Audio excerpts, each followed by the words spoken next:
In this video, we will show you how to install and use your iPack for Oxford Rooftops and Daisy, Robert and Me.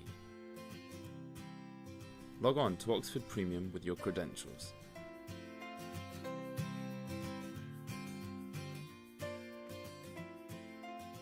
And click on the Go to Oxford Plus tab.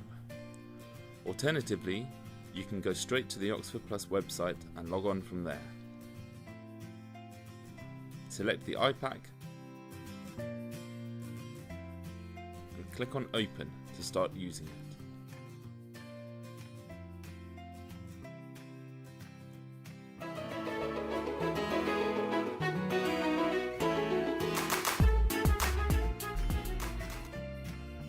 Another option is to use the Oxford Rooftops or Daisy, Robert and Me iPack on the Oxford Plus app.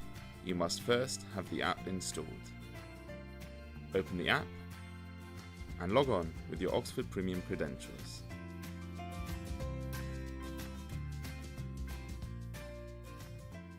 Select the iPack